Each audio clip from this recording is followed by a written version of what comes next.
6절 말씀 함께 보겠습니다. 스가랴 1장 1절에서 6절입니다. 오늘 포함해서 3주간 스가랴 말씀 함께 살펴보겠습니다. 스가랴 1장 1절에서 6절 교독하겠습니다. 다리오 왕 제2년 8째 달에 여호와의 말씀이 이도의 손자 베레랴의 아들 선지자 스가랴에게 임하니라. 이르시되 여호와가 너희의 조상들에게 심히 진노하였느니라. 그러므로 너는 그들에게 말하기를 만군의 여호와께서 이처럼 이르시되 너희는 내게로 돌아오라. 만군의 여호와의 말이니라. 그리하면 내가 너희에게로 돌아가리라. 만군의 여호와의 말이니라. 너희 조상들을 옳지 말라.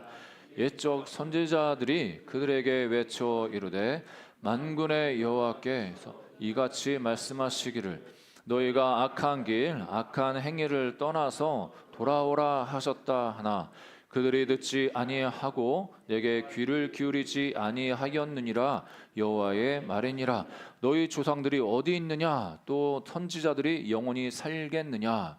내가 나의 종 선지자들에게 명령한 내 말과 내 법도들이 어찌 너희 조상들에게 임하지 아니하였느냐? 그러므로 그들이 돌이켜 이르기를 만군의 여호와께서 우리의 길대로 우리 행위대로 우리에게 행하시려고 뜻하신 것을 우리에게 행하셨도다 하였느니라. 아멘. 그 스가랴 말씀은 우리가 신앙생활하면서 많이 이 본문을 통해서 이렇게 설교를 듣기가 참 희박합니다. 그래서 보통 이제 신약의 말씀으로 많이 그 설교를 듣고 구약도 우리 유명한 창세기나 출애굽기라든지 뭐 사무엘 같은 다윗 이야기 이 정도로 우리가 많이 듣는데 이 선지서 12선지서 소선지서 중에 그리고 또 이 스가랴서 같은 경우에는 우리가 보통 설교 듣는 게 쉽지는 않습니다. 우리가 이번 계속 스가랴 말씀 묵상하지 않습니까? 한 25일 정도까지 계속 스가랴 말씀 묵상하는데 제가 한 3주에 걸쳐서 이 스가랴 말씀의 핵심 되는 말씀을 함께 나누고자 합니다. 스가랴서는 신약에도 많이 인용이 됩니다. 직간접적으로 30여 구절 이렇게 인용이 되는 것을 볼 수가 있습니다. 우리가 잘 아는 예수님께서 나귀를 타고 예루살렘에 입성하는 이 장면도 이 스가랴에서 예언하고 있고 또 30에 팔리는 이런 예언도 이 스가랴서에 기록되고 있습니다. 그리고 예수님이 말씀하셨죠. 목자를 치면 양이 흩어지리라 이렇게 말씀하셨는데 그 관련된 말씀도 이 스가랴서에 포함되고 있습니다. 그러니까 스가랴의 환상들 이 오늘 어떻게 보면 서론되는 말씀인데 환상 그 이후에 이제 환상이 나오지 않습니까? 이 환상도 어떤 부분에서는 요한계시록에 좀 겹쳐지는 부분들이 있는 것을 볼 수가 있습니다. 이 스가랴라고 하는 이름 자체가 하나님이 기억하신다라는 뜻이 있습니다. 그러니까 이 스가랴 선지자가 활동했던 그 시대에 그 스가랴라는 이름만 들어도 이 이스라엘 백성들에게는 참 위로가 된 겁니다. 포로 이 학개 스가랴 이 선지자는 포로로 끌려왔던 이스라엘 백성들이 귀환할 때 그 귀환 1차 귀환해서 성전을 짓는 그때 이 활동했던 선지자들이거든요. 이 학개 스가랴 선지자가 동시대에 함께 이제 사역을 했습니다.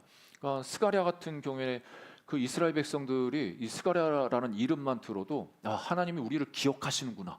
그러니까 하나님은 그 선지서를 보면은 그 선지자의 이름을 통해서도 그 백성들에게 메시지를 전해 주고 있는 것을 볼 수가 있습니다.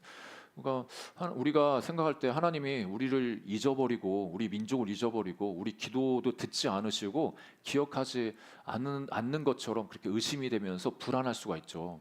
우리 신앙생활 오래 하면서 또 기도도 많이 하는데 하나님 왜 내 기도는 응답되지 않고 그런 시간들을 보내면서 하나님이 나를 기억하시는 거 맞나? 내 이름 기억하시나? 이렇게 의문을 들 수가 있는데 이스라엘 백성들도 자기가 포로로 이제 끌려와서 포로 생활하다가 다시 귀환해가지고 이 삶 자체가 척박한 그 환경에서 이제 살고 있기 때문에 너무 이제 고단하고 피곤한 거죠. 그럴 때 하나님이 우리를 정말 기억하시나? 우리 민족을 기억하셔서 회복하실 거 맞나? 이렇게 의문이 들었는데 이 스가랴라는 이 선지자 이름을 통해서도 하나님은 이스라엘 백성들에게 내가 너희들을 기억하고 있어. 내가 너희를 기억한다. 이렇게 말씀하시는 거죠. 여러분 하나님이 여러분 한 분 한 분을 다 기억하고 계십니다. 다 알고 계시죠. 여러분 이 사실이 여러분에게 위로가 되기를 축복합니다. 이 말씀을 살펴보기 전에 이 이스라엘 상황을 짧게 이 정치적인 이런 환경이 어떤 환경에서 이 스가랴 선지자가 활동했는지를 좀 우리가 알 필요가 있습니다. 여러분 그 환상도 그렇지만 요한계시록의 환상도 그렇지만 여러분 이게 시대와 그 환경, 역사적인 그런 환경을 비껴나가 가지고 그 환상을 해석하면 이상한 쪽으로 해석이 됩니다. 그렇지만 하나님은 말씀하실 때 시대와 그 환경에 적합한 그런 환상과 말씀을 주시기 때문에 그것을 이해할 필요가 있는 겁니다. 우리가 잘 아는 것처럼 586년도에 BC죠, BC 기원전 586년에 예루살렘이 멸망을 합니다. 멸망하면서 성전도 파괴되죠. 그 전에도 이 바벨론에서 몇 차례 공격을 합니다. 몇 차례 공격해서 이스라엘 유대 땅이 많이 빼앗깁니다. 그런데도 불구하고 나라가 망했다고 말하지 않습니다. 이스라엘이 망했던 시점, 망했다고 이야기할 때는 성전이 멸망, 성전이 회파될 때 그때가 민족이 망한 시점입니다. 그러니까 이스라엘 사람들에게서는 이 성전이 너무나 중요한 존재이기 때문에 예루살렘만 남겨 있고 다른 거 다 빼앗겨도 그 이스라엘은 망하지 않은 겁니다. 그런데 예루살렘 성과 성전이 완전히 멸망을 당하죠. 그게 586년도 느부갓네살 왕이 쳐들어와서 다 회파를 하죠. 그로부터 이제 시간이 지나서 우리가 잘 아는 것처럼 이 바벨론이 이제 멸망을 하고 이 바사라는 제국, 성경에서는 바사, 역사 세계사 속에서는 페르시아라고 하죠. 지금의 이란을 거점으로 해서 생겨난 그 나라가 바벨론을 멸망시키고 이 고레스 왕이 이 페르시아 고레스 왕이 칙령을 내리죠. 그게 538년도에 유다 백성들을 다시 자기 고국 땅으로 돌아가도록 합니다. 뭐 이스라엘 백성만 귀환한 게 아니라 이게 정치적인 목적이 있었습니다.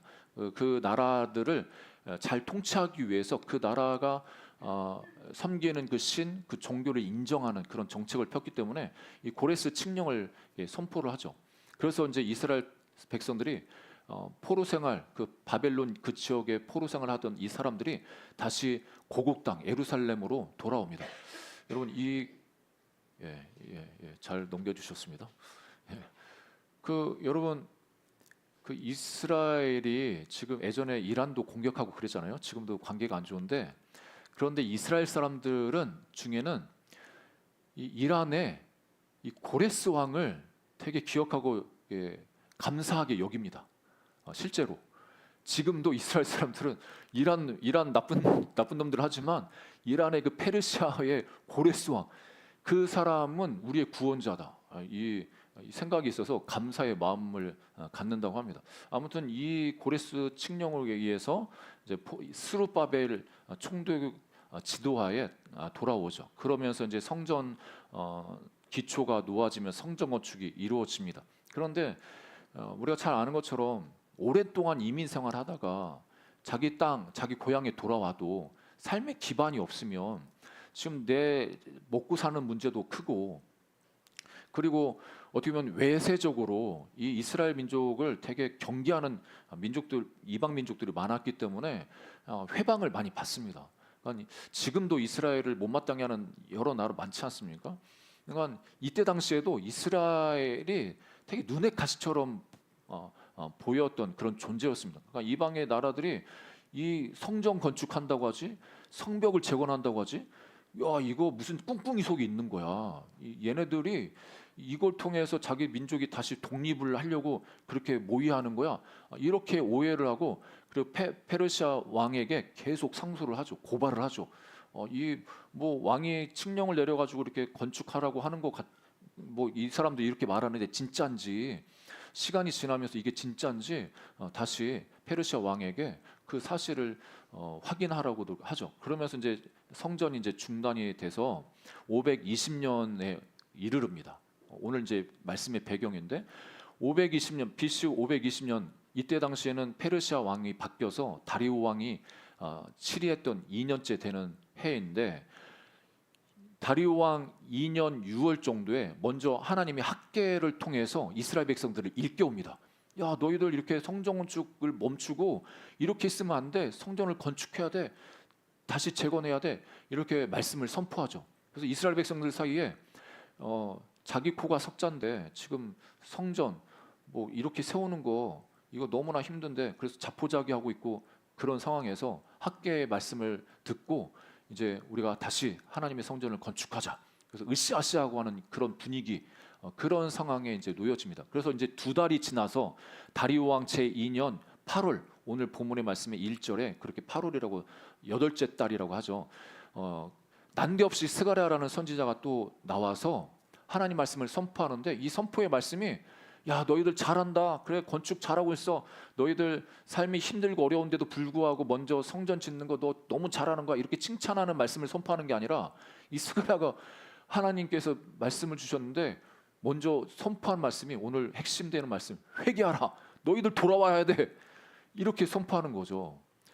아니, 지금은 자기들은 그 포로 생활 하다가 그 좋은 환경, 어떻게 보면은 이미 그 포로지에 정착해 가지고 웬만큼 살고 있는데, 그래도 나라를 재건하려고, 진짜 나라 재건하려는 그 마음, 애국심 하나 가지고 이스라엘 땅으로 다시 돌아와 가지고 자기 기반을 닦으면서 어렵게 살아가고 있는데, 그래서 성전 건축하다가 그만두고 다시 자기 삶을 좀 돌보고 있는데, 이제 학개를 통해서 말씀 주셔서 그래, 우리가 회개하고 다시 건축을 하자 해서 하고 있는 이런 상황인데, 스가랴는 난데없이 하나님 말씀을 선포한다고 하면서 회개하라고 이렇게 말씀 선포하는 거죠. 오늘 이 1절부터 6절 말씀 한번 읽어 내려가면서 이 상황 속에서 하나님께서 우리에게 가르쳐 주시는 영적인 교훈이 무엇인지 한번 발견하기 원합니다. 이런 맥락에서 첫 번째, 하나님 말씀이 임했다고 1절에 우리 말씀하고 있는데, 우리 1절 말씀 다시 한번 읽어볼까요? 시작. 다리오 왕 제2년 8째 달에 여호와의 말씀이 이또의 손자 베레가의 아들 선지자 스가랴에게 임하니라 이르시되, 학개 선지자에게도 하나님 말씀이 임했고, 이제 이또의 손자 베레가의 아들 선지자 스가랴 이렇게 에게 임했다고 말씀하시는데, 이 스가랴의 집안도 유력한 집안이었습니다. 그러니까 포로 귀환한 명단들을 느헤미야라든지 에스라에서 이렇게 볼 수가 있는데, 거기에 보면 제사장 가문에 이 가정이 있는 것을 볼 수가 있습니다. 그러니까 이때 당시에 조금 어떻게 보면 제사장의 유력한 가문의 손자로서 말씀을 이제 선포하게 되는 거죠. 특별히 여호와의 말씀이 임했다라는 이게 표현을 하고 있습니다. 하나님의 말씀이 임했다. 여러분, 우리가 신앙생활하면서 우리가 깨닫는 것은, 우리 삶의 문제가 힘들고 어려운 그런 상황에 있어도, 어떤 상황에 있어도 하나님 말씀이 임해서 마음에 하나님 말씀이 감동이 돼서 그 말씀만 들려주고 깨달아지면 어떤 것도 문제가 되지 않는 것을 볼 수가 있습니다. 그러니까 뭐 질병 가운데서도 힘들어 할 때도 내가 예수님께서 채찍맞음으로 너희가 남을 입었다, 이 말씀이 생명의 말씀으로 감동이 돼서 이렇게 부딪히면 다른 내 몸의 육체의 연약함, 뭐 어려움, 이런 것도 그렇게 문제가 되지 않습니다. 그리고 하나님께서 내가 너와 함께한다, 이 말씀이 또 레마로 임했을 때 어떤 죽음의 위협이라든지 환경이 그 어려운 환경이 있어도 그 환경을 이겨낼 수 있죠. 그만큼 하나님 말씀은, 살아있는 하나님 말씀은 우리 믿음의 백성들에게는 힘이 되고 소망이 되고 능력이 되는 겁니다. 여러분, 이 하나님 말씀이 저와 여러분에게 매일매일 같이 임하시기를 주 이름으로 축복합니다.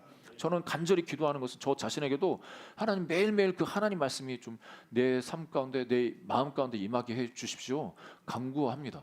여러분의 가정에서도, 여러분의 삶에서도 하나님 말씀이 임하시기를 축복합니다.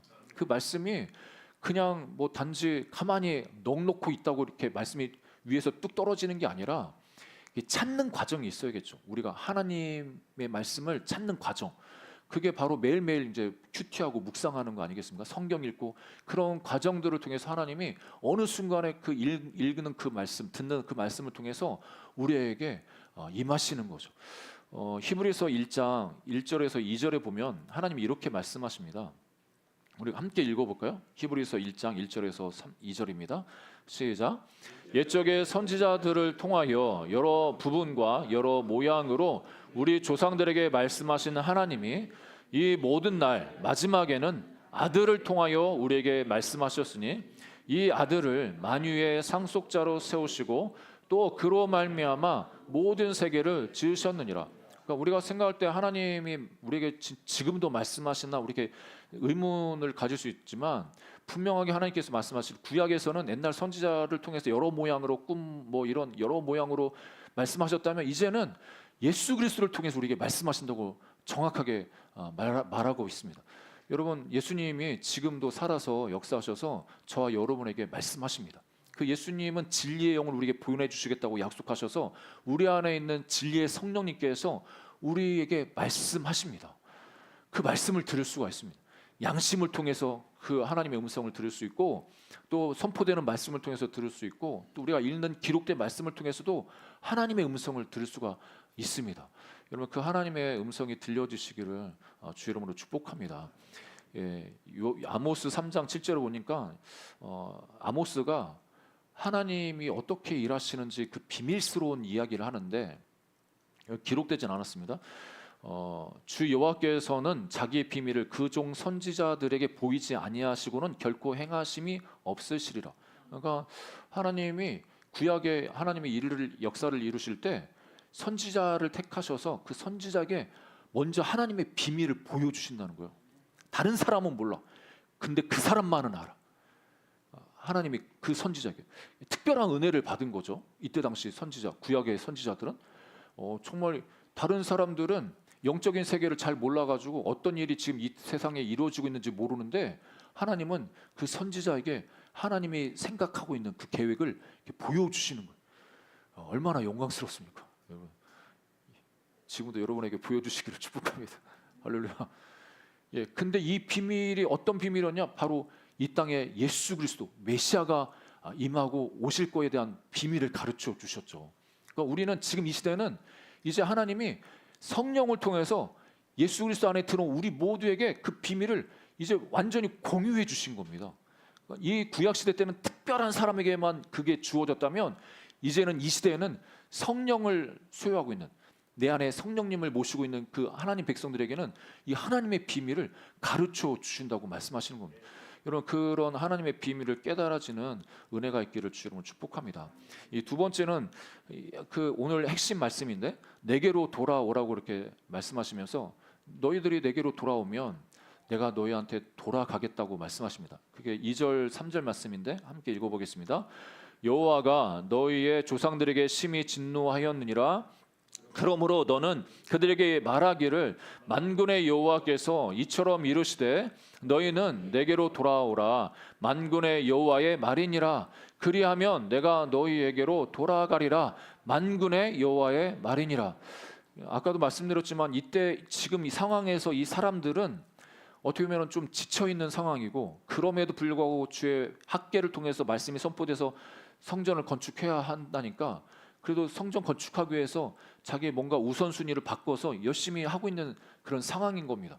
어떻게 보면 하나님이 스가랴를 통해서 말씀을 주실 때 야 너희들 잘하고 있어. 진짜 너희들 어려운 상황 속에도 그렇게 성전 건축을 위해서 애쓰고 있구나. 그래 잘한다. 정말 내가 감사하다. 너희들 정말 잘하고 있어. 이렇게 칭찬할 만도 하지 않습니까? 근데 하나님이 이 스가랴를 통해서 하시는 말씀이 너희들 회개해야 돼. 회개해. 돌아와야 돼. 이렇게 말씀하시는 거예요. 아니 하나님 우리가 우리 좋자고 성전 건축합니까? 하나님을 위해 우리 건축하고 있는데 하나님을 위해서 우리가 이렇게 또 물질도 희생하고 시간도 희생하고 하여튼 모든 거 다 내려놓고 우선순위로 주의 일을 하고 있는데 무슨 우리한테 또 하시는 말씀이 돌아와라. 돌아와야 돼. 이렇게 회개해야 돼. 이렇게 말씀하시는 거죠. 여러분 참 이해가 안 되지 않습니까? 왜 회개하라고? 아니 도대체 뭘 더 회개할 게 있다고? 이런 의문이 들지 않겠습니까? 그런데 하나님께서 하나님 백성들을 회복하실 때 지금도 그렇지만 과거에도 하나님께서 그 영혼을 회복하실 때 그 회복은 하나님의 칭찬을 듣고 뭐 어떤 격려를 들어서 이제 회복되기보다는 어떤 경우에 많은 경우에 하나님 앞에 진정 회개할 때 그 인생의 삶의 변화와 어떻게 보면 회복이 일어나는 것을 볼 수가 있습니다. 여러분 이런 회개가 우리 가운데도 있기를 주 이름으로 축복합니다. 우리 심령에 정말 하나님 앞에서 진정한 회개가 회심이 일어나서 삶의 변화와 함께 우리 영혼육의 그 회복이 일어나기를 축복합니다. 그래서 요엘 선지자도, 그러니까 구약에 있는 수많은 선지자들은 하나님 말씀을 선포할 때 회개의 메시지가 제1 메시지였습니다. 요엘 2장 12절 13절 말씀에 이렇게 말씀하는데 우리 같이 한번 읽어볼까요? 시작. 여호와의 말씀에 너희는 이제라도 금식하고 울며 애통하고 마음을 다하여 내게로 돌아오라 하셨나니 너희는 옷을 찢지 말고 마음을 찢고 너희 하나님 여호와께로 돌아올지어다. 그는 은혜로우시며 자비로우시며 노하기를 더디하시며 인내가 크시사 뜻을 돌이켜 재앙을 내리지 아니하시나니. 그러니까 요엘 선지자도 너희들이 옷 찢는 게 아니라 너희들 마음을 찢어야 돼. 그러니까 우리가 몸은, 이스라엘 백성들이 몸은 성전에 와 있고 제사 드리러 와 있는데 마음은 하나님한테 머문. 지난번에도 말씀드렸지만 우리가 하나님 앞에 와서 열심히 하나님 앞에 있다고 해가지고 마음도 하나님과 가까이 있느냐, 이거는 좀 다른 문제입니다. 그러니까 그 마음이 그 하나님께 없어도 충분히 그런 종교적인 행위를 다 할 수가 있어요. 그 이혼 가정에 어떤 그 부인이 처절하게 그 남편한테 그렇게 이야기를 했다죠. 그러니까 남편은 마음은 다른 여자한테 마음이 있어. 거기에 다 이렇게 주고. 그런데 자기 본 처애한테도 뭐든지 필요한 거 뭐든지 다 줘. 뭐 필요한 재정, 뭐 돈, 옷, 시계, 뭐 하여튼 필요한 거 다 줘. 그런데 그 여자, 그 아내 본처되는 그 사람이 그 남편을 향해서 난 이런 거 필요 없어. 네 마음을 줘, 네 마음을. 예? 하나님은 우리를 너무나 사랑하셔가지고 그 사랑의 관계가, 그러니까 하나님이 우리를 안 사랑하면 마음 주든 말든 뭔 상관 있겠어요? 그러니까 우리가 남남이면 그 사람이 뭐 어떻게 됐든 신경 안 써요. 근데 내 마음이 있는 그 사람이 나한테 마음이 없으면 이것처럼 얼마나 마음이 힘들고 어렵습니까? 찢어집니까? 하나님이 우리한테 마음이 있으셔가지고 우리에게 모든 걸 다 쏟아부으셨는데 우리는 그 마음이 하나님께 있는 게 아니라 그냥 나 자신한테만 있고 다른 거에만 더 관심이 있고 그러는 거죠. 그래서 그 마음을, 우리 마음을 아시는 하나님이 애통해 하시면서 너희 옷 찢지 말고 네 마음 찢어가지고 나한테 좀 돌아와라, 이렇게 말씀하시는 거죠. 그래서 말라기 선지자도 이 비슷한 말씀을 하는데 참 재미있는 것은 그 이후에 백성들의 반응인데, 말라기 선지자도 포로기 이후에, 포로 귀환 이후에 이제 사역했던 분 아니겠습니까? 말라기 3장 7절 말씀인데 우리 같이 한번 읽어볼까요? 시작. 만군의 여호와가 이르노라 너희 조상들의 날들로부터 너희가 나의 규례를 떠나 지키지 아니하였도다. 그런즉 내게로 돌아오라. 그리하면 나도 너희에게로 돌아가리라 하였더니 너희가 이르기를 우리가 어떻게 하여야 돌아가리까 하는도다. 그러니까 하나님이 너 좀 나한테 돌아와, 나한테 돌아와라 하니까 이스라엘 백성들이 뭐 어떻게 돌아가란 말이에요? 이러는 거죠. 뭐 회개해. 회개할 게 뭐 있어요? 난 뭐 잘못한 것도 없는데, 난 신앙생활 열심히 하고 있는데 뭘 회개해요? 뭘 회개해? 하나님 나 지금도 열심히 예배드리고 열심히 헌금하고 열심히 기도하는데 뭘 회개해요? 이렇게 물어보는 거죠. 뭘 잘못했다고? 배째라.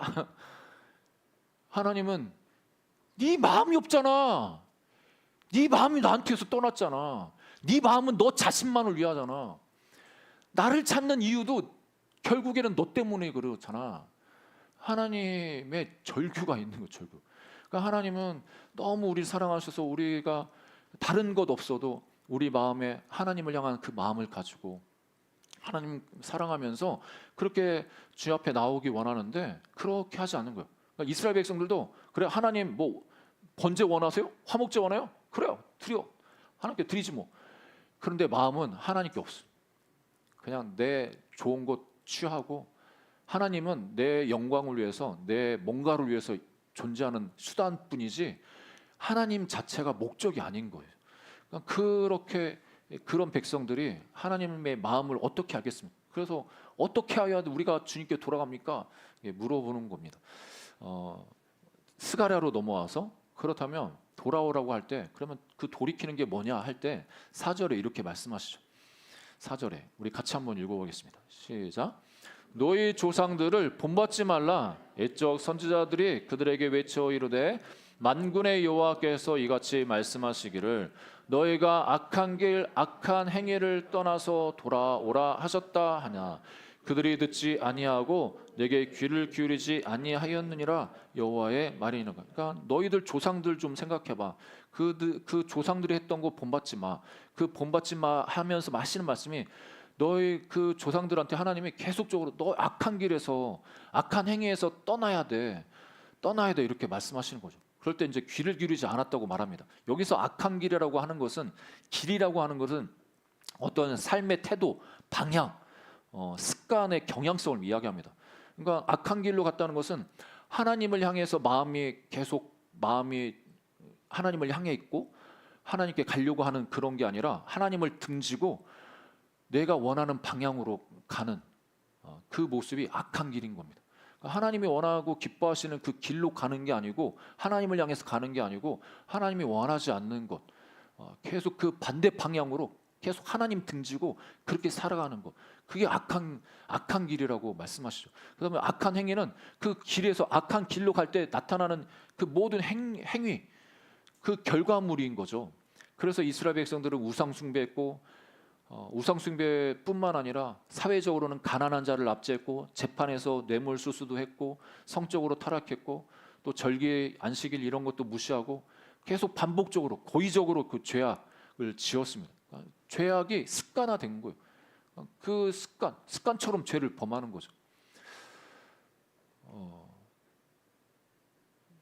여러분 우리가 구약의 선지자들이 이스라엘 백성들을 책망할 때 예배 잘 안 드리고 절기 잘 안 지키고 헌금 잘 안 하고 이런 것만 이렇게 뭐라고 하나님이 선지자들 통해서 책망했다고 이렇게 생각하는데 선지서를 보면 하나님이 책망하시는 거는 너 예배 덜 드렸어, 나한테 뭘 덜 가져왔어 이게 아니라 너희들이 세상 나가서 삶에서 가난한 자 핍박하고 고아와 가부를 돌아보지도 않고 재판도 니들 맘대로 뇌물을 먹으면서 그 힘 있는 사람 편에 서가지고 그 사람들 편에서 재판하고 이런 사회 불이한 거에 대한 부분들을 강하게 비판하시면서 그 죄를 지적하시는 것을 볼 수가 있습니다. 그러니까 우리가 생각할 때는 뭐 하나님이 은혜 주셔서 뭐 그 사람이 그렇게 할 수도 있지 뭐 어떻게 우리가 뭐 도덕적으로 흠없이 윤리적으로 그렇게 완벽하게 살 수가 있어 이렇게 생각하면서 조금 적잖하게 잘못 행동하는 것 그런 생활하는 거에 대해서 되게 관대하게 우리가 받아들이고 그렇게 받아줍니다. 그런데 하나님이 그걸 지적하시는 거예요. 야, 네가 하나님을 예배한다고 하면서 세상 나가서는 왜 그 가난한 영혼들 짓밟고 너보다 힘 없는 사람들 짓밟으면서 비난하면서 그렇게 남 무시해? 그 사람 무시하는 거, 사람을 사람으로 대하지 않는 거, 그리고 힘 있는 사람한테 붙어가지고 그 재판을 정확하게 정의롭게 하지 않는 거, 이런 거를 너무나 강하게 비판하시면서 너 그런 것 때문에 너희들 민족 멸망할 거라고 하나님이 책망하시는 것을 볼 수가 있습니다. 이 사회적인 문제도 근본적으로 들어가면 하나님 앞에서 내가 바른 관계 속에서 교제하고 있지 않기 때문에 그 모든 것들이 일어나는 거죠. 하나님 앞에서 제대로 서 있고 주님과 친밀한 교제 가운데 하나님이 정말 마음 아파하시는 일들 나는 하기 싫어, 하지 않을 거야, 그런 마음이 있다면 어떻게 거짓말하고 어떻게 남을 욕하고 어떻게 남을 비난하고 어떻게 사람들을 사기쳐먹고 약속도 안 지키고 어떻게 그렇게 하겠습니까? 그러니까 하나님 사랑한다고 말하면서 이웃 사랑하지 않으면 그 하나님 사랑은 사랑이 아니에요. 그냥 자기 생각대로 하나님 사랑하는 거지, 진짜 이웃 사랑하는 걸 보면 하나님 사랑하는 것을 안다고 말씀하시는 거예요. 그러니까 우리는 이 두 개가 따로따로 놀고 그냥 하나님 사랑한다, 교회에서 열심히만 하면은 하나님 사랑하는 거야, 이렇게 잘못 오해하는데 예배 드리고 나서 가가지고 집에서 또 직장에서 사람들을 대할 때 존중하고 그 영혼에 대해서 인격을 존중하고 배려하고 정직히 행하고 성실히 행하고 약속을 대해서 지키고 이런 사소한 거에 있어서도 하나님 앞에서 하나님 사람으로 그렇게 살아가야 된다는 것을 말씀하시는 겁니다. 그러니까 그렇게 살지 못한 너희들 다시 돌아와야 돼. 결국에는 너희들 마음이 하나님 앞에서 바른 관계 속에서 있어야 이 모든 것도 다 해결되는 거야. 그러니까 너희들 마음 하나님과의 바른 관계를 위해서 다시 돌아와야 돼. 이렇게 말씀하시는 겁니다. 여러분 우리가 하나님 앞에 바로 돌아가시기를 주 여러분 축복합니다. 마지막 세 번째는 하나님 말씀은 반드시 이루어진 것을 가르쳐 주십니다. 5절에 보니까 너희 조상들이 어디 있느냐 또 선지자들이 영원히 살겠느냐 이렇게 대질문하시는 것은 이제 조상들도 죽었고 선지자도 다 죽었다는 거죠. 그러니까 불순종했던 그 세대 너희들 전 세대를 다 죽었어. 그 전 세대들에게 그 말씀을 선포했던 그 선지자들도 다 죽었어. 영원하지 않아. 영원히 살지 않아. 그러나 영원한 것은 뭐냐면 사라지지 않는 건 뭐냐면 그 선지자들을 통해서 선포했던 그 하나님 말씀은 사라지지 않는다는 겁니다. 그러니까 구약 시대 때 선포됐던 이 말씀은 그 구약 시대로 끝나는 게 아니라 선지자를 통해서 말씀하신 그 하나님 말씀은 지금도 유효하다는 거예요. 지금도 그때만이 아니라 지금도. 그러니까 예수님 잘 믿는다고 하면서 여러분 욕하지 마십시오. 예수님 잘 믿는다고 하면서 남 비난하지 마십시오. 예수님 잘 믿는다고 하면서 어디 가서 사기치지 마십시오. 예수님 잘 믿는다고 하면서 약속 우습게 여기지 마십시오. 약속했으면 정말 잘 지키셔야 됩니다. 예수님 잘 믿는다고 하면서 너무 삶에서 그냥 뭐 다 하나님 다 이해해 주시고 오해 뭐 은혜로 사는 거야. 이렇게 이야기하면 안 됩니다. 그러면서 6절에 내가 나의 종 선지자들에게 명령한 내 말과 내 법도들이 어찌 너희 조상들에게 임하지 아니하였느냐 이렇게 말씀하시는데 여러분 이 말씀은 하나님께서 예전에 선지자들에게 경고하신 그 말씀 그 율법 결국 그 조상들에게 다 이루어졌다는 거예요.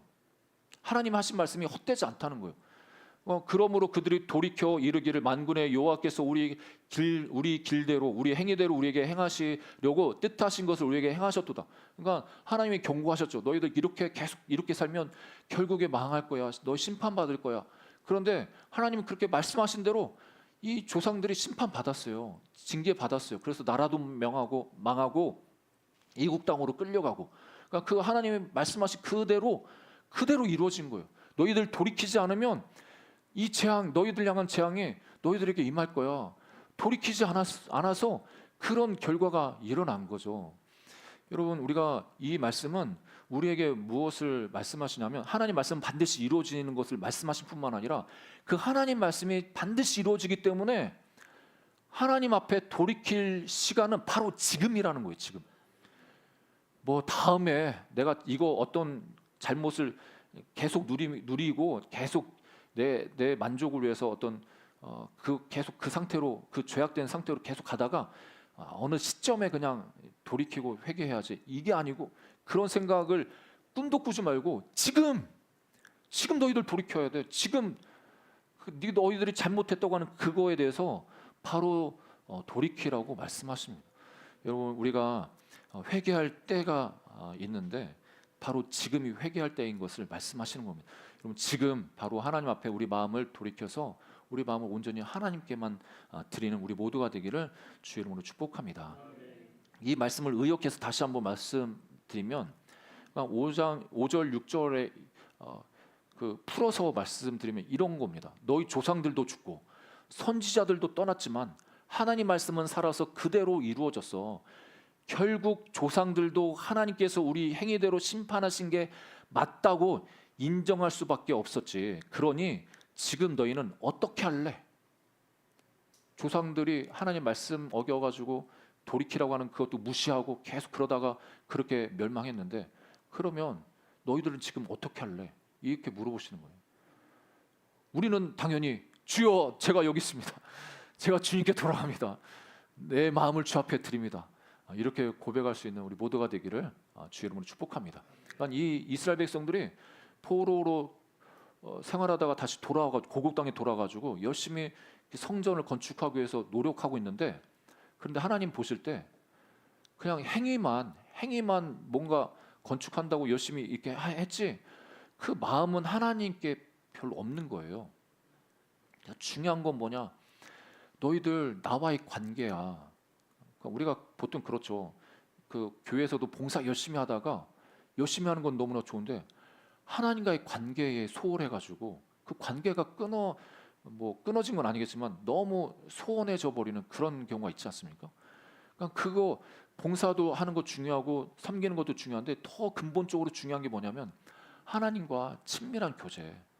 늘 하나님 안에 있고 하나님을 사랑하고 하나님의 뜻이 무엇인지 구하면서 매일매일 그 하나님 말씀에 순종하려고 몸부림치는 그게 너무나 중요하다고 우리에게 가르쳐 주십니다.